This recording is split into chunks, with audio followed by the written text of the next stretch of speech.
So this is the third part of a chapter forest. इस lecture में हम देखेंगे रिमेनिंग टाइप्स ऑफ फॉरेस्ट।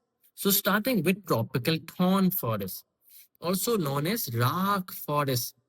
ये आपको कहाँ मिलेगा? ये आपको एरिड कंडीशंस में मिलेगा, ये आपको एरिड क्लाइमेट में मिलेगा, ये आपको वहां मिलेगा जहां पर ड्राई वेदर होता है, जहां पर पानी की कमी होती है। इसको आप डेजर्ट वेजिटेशन भी कह सकते हो, या आपके डेजर्ट्स में भी आपको मिलेगा, ये आपको थर्ड के एरिया में मिलेगा, या आपको बलूचिस्तान के डेजर्ट, खारान डेजर्ट में भी आपको मिल सकता है। तो ये वो वेजिटेशन है जिसको ज्यादा पानी की जरूरत ही नहीं है, क्योंकि इनमें होते भी बेसिकली थॉर्न्स हैं। अब थॉर्न्स को तो ज्यादा पानी नहीं चाहिए, क्योंकि वो लीव्स नहीं है, वो कांटे हैं, तो उनको ज्यादा फोटोसिंथेसिस नहीं करना होता, उनको ज्यादा वाटर की नीड नहीं होती। तो ये ग्रो भी वहीं होते हैं जहां पर पानी की कमी हो, ये पानी की कमी में भी सरवाइव कर जाते हैं।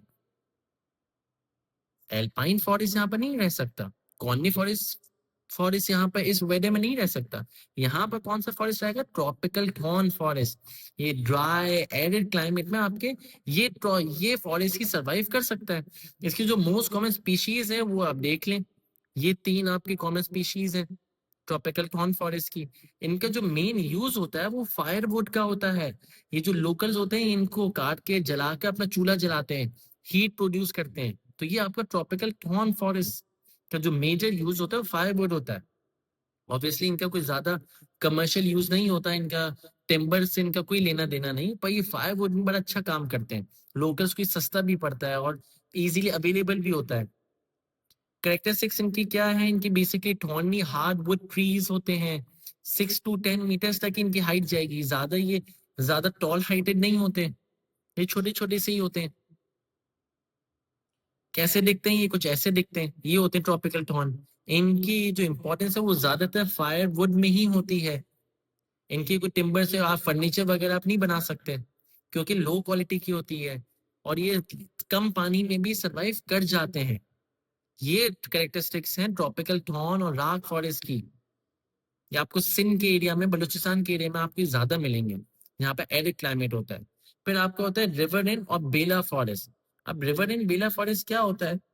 ये वो फॉरेस्ट होता है जो आपका रिवर के पास हो, along the bank of river, मतलब रिवर के किनारे पर हो, उसको कहते हो आप रिवरडेन या बेला फॉरेस्ट। जो रिवर के किनारे पर हो, जो रिवर के बिल्कुल साथ में ही लगता हो, वो होता है रिवरडेन और बेला फॉरेस्ट। जैसे ये एक एग्जांपल है, ये आपकी रिवर इंडस आ रही है, तो रिवर इंडस के बैंक के पास ही आपका रिवर इन फॉरेस्ट है।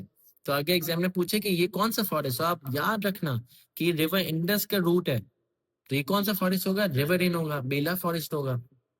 तो ये रिवर के आस पड़ोस में ही आपको मिलते हैं। इस पर कुछ ज्यादा सवाल नहीं आते, पर आपको पता होना चाहिए कि कहाँ मिलते हैं और ये कैसे होते हैं। ठीक है, ये रिवर के along the bank of river मिलेगा। और ये क्या है? इसकी इंपॉर्टेंस ये होती है कि वो सॉइल इरोजन होने से बचाता है, ये आस पड़ोस के इलाके में ऑक्सीजन प्रोवाइड करता है। ये भी फायरवुड के लिए भी यूज होता है, टिम्बर की भी इसकी इतनी इंपॉर्टेंस नहीं होती। फिर आपका जो आखिरी टाइप ऑफ फॉरेस्ट है वो है मैंग्रोव। अब मैंग्रोव फॉरेस्ट क्या होते हैं? मैंग्रोव फॉरेस्ट एक यूनिक फॉरेस्ट है जो आपको मिलता है डेल्टा पर। डेल्टा बेसिकली कहाँ होता है? जहां पर रिवर और सी मीट करता है, जहां पर रिवर और सी मीट करेगा उस पॉइंट को कहते हो आप डेल्टा। अब डेल्टा का बेसिकली ये कंडीशन होती है मैंग्रोव की कि मुझे सॉल्टी वाटर भी चाहिए, मुझे फ्रेश वाटर भी चाहिए। उसको दोनों टाइप ऑफ वाटर चाहिए, उसको सॉइल में थोड़ा सॉल्टीपन चाहिए पर पानी साफ चाहिए। तो बड़े नखरे होते हैं मैंग्रोव के। तो मैंग्रोव सिर्फ आपका डेल्टा में ही मिलेगा। और डेल्टा कहाँ है? जहां पर ठट्टा के पास, जहां पर रिवर इंडस समंदर से मिलती है, उस पॉइंट को कहते हो आप डेल्टा, और इंडस डेल्टा। तो इंडस डेल्टा में आपको मैंग्रोव्स मिलेंगे जहां पर रिवर का पानी फ्रेश वाटर भी आए और सॉल्टी वाटर भी हो। इसकी जो पानी है उसको सॉल्टी भी चाहिए, फ्रेश भी चाहिए, सॉइल भी इसको अलग तरीके की चाहिए। तो ये होते हैं मैंग्रोव। और मैंग्रोव आपको कहाँ मिलेगा? इंडस डेल्टा, हब डेल्टा, जहां पर रिवर समंदर से मिलती है, उस पॉइंट को कहते हो आप delta. These forests thrive in salty water and grow on mud flats along the Arabian Sea. Due to dumping of industrial agriculture chemical waste की वजह से ये बड़े खतरे में है, इनका बड़ा नुकसान हो रहा है, इनकी स्पीशीज मर रही हैं। बहुत अलार्मिंग सिचुएशन है। मैंग्रोव के फायदे बहुत हैं, हम आगे जाके देखेंगे कि मैंग्रोव की इंपॉर्टेंस बहुत है। पर मैंग्रोव्स का आप फायरवुड के लिए काट रहे हो, आप टिम्बर के लिए काट रहे हो, आप इंडस्ट्रियल वेस्ट डाल रहे हो, आप सारा डंप कर रहे हो सारा वेस्ट, तो इसमें तो प्रॉब्लम्स क्रिएट होंगी। The number of species is limited and the trees usually show stun growth. इनकी भी ज्यादा ग्रोथ नहीं होती, 3 to 4 meters तक की इनकी ग्रोथ होती है, ज्यादा लंबे लंबे फॉरेस्ट नहीं होते। मैंग्रोव दिखते कैसे हैं ये भी हम देखते हैं, ये कुछ ऐसे दिखते हैं मैंग्रोव्स, ये शैलो वाटर में भी होते हैं। इनकी स्पीशीज के नाम देख लें, ये 3 की स्पीशीज हैं। ये बहुत मुफीद होते हैं, बहुत फायदेमंद होते हैं, बड़ी इनकी इंपॉर्टेंस है, क्योंकि ये बेबी फिशेस के लिए, बेबी फिश के लिए ये ब्रीडिंग ग्राउंड होता है।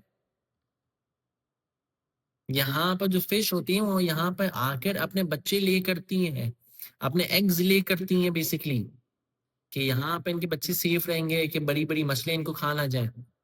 तो यहाँ पर बेसिकली इनके इनके जो रूट्स होते हैं उसमें फंस जाता है प्लैंकटन। प्लैंकटन इज बेसिकली समंदर का पौधा। तो जब प्लैंकटन फंसता है तो ये जो छोटी छोटी फिशेस होती हैं वो भी इनको खा लेती हैं, प्लैंकटन को। तो इनका ये भी एक फायदा है। दूसरा फायदा क्या है कि ये कोस्ट से जो आपकी वेव्स हिट होती हैं, ये एक ढाल, ये एक शील्ड बनकर आपके सामने रहते हैं। ये शील्ड बन के आपके सामने रहते हैं कि ये आपके आपके कोस्ट को ज्यादा तेजी से हिट नहीं होने देंगे। पानी पड़ेगा तो मैंग्रोव पहले अपने ऊपर लेंगे, फिर वो आगे देंगे। तो बेसिकली ये आपको एक शेल्टर भी प्रोवाइड करता है, एक शील्ड है, ये नेचुरल शील्ड है। पर आप इनको कट डाउन कर दो, जो कि बड़ी एक अलार्मिंग सिचुएशन है। इनकी करेक्टरिस्टिक्स क्या है कि लो हाइट होते हैं, मड फ्लैट्स, मडी मडी जो सॉइल होती है तो वहां पर रहते हैं, सॉल्टी वाटर में ये लोग रहेंगे। स्टन ग्रोथ है, क्योंकि पोल्यूशन की वजह से, वेस्ट डंपिंग की वजह से इनकी क्वालिटी अब अच्छी नहीं रही। इनकी जो स्पीशीज है वो बड़ी लिमिटेड है, क्योंकि आपने बहुत सारे तो कट डाउन करके उनको खत्म कर दिया आपने। ठीक है, समझ लो। तो ये इनकी कैरेक्टरिस्टिक्स थी। पेन की इंपॉर्टेंस क्या है, ये fuel wood, they provide fuel wood for local communities. और वो वुड से जो लोकल्स हैं वो बोर्ड्स मैन्युफैक्चर करते हैं, वो बोर्ड्स बनाते हैं। फिर they basically they serve as a breeding ground for fish और श्रिम्प्स। नेक्स्ट, रूट्स जो इनकी होती हैं वो यंग फिशेस को प्रोटेक्ट करके रखती हैं। मैंने आपको बताया ना कि जो बड़ी मछलियां, क्योंकि ये शैलो वाटर की तरफ नहीं आती हैं, तो जो आपकी फिश होती हैं वो यहाँ पर अपने बच्चों को ले करेंगी, जो एग्स को ले करेंगी। इससे वो प्रोटेक्ट भी रहते हैं, और मैंने आपको जिस तरह आपको अभी बताया कि उनकी रूट्स में प्लैंकटन फंस जाता है, और वो प्लैंकटन वो फिशेस खाती हैं, तो ये आपको खाना भी प्रोवाइड करते हैं।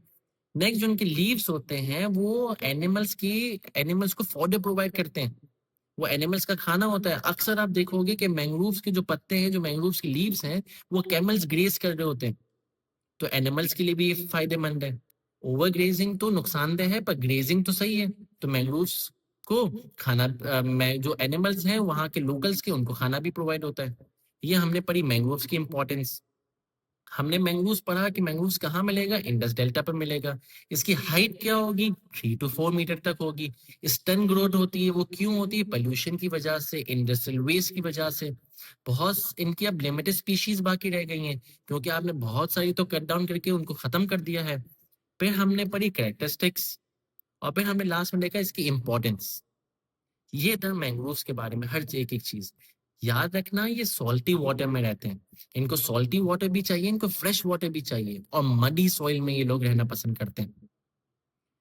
इनकी इंपॉर्टेंस, सबसे बड़ी इंपॉर्टेंस क्या है कि वो शील्ड बन के रहते हैं, आपके कोस्टल एरिया को प्रोटेक्ट करते हैं, और आप उनको ही डिफॉरेस्टेशन के नाम पर आप उनको खत्म कर दो। तो एक अलार्मिंग सिचुएशन है पाकिस्तान के कोस्टल बेल्ट के लिए, इंडस डेल्टा के लिए।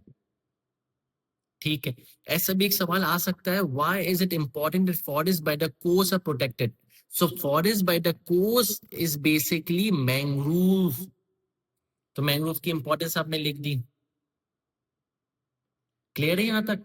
इस लेक्चर में हमने क्या पढ़ा, ट्रॉपिकल थॉर्न फॉरेस्ट के बारे में पढ़ा, हमने मैंग्रोव्स के बारे में पढ़ा, हमने रिवरिन के बारे में पढ़ा। ये लेक्चर को हम यहीं पर ही खत्म करते हैं।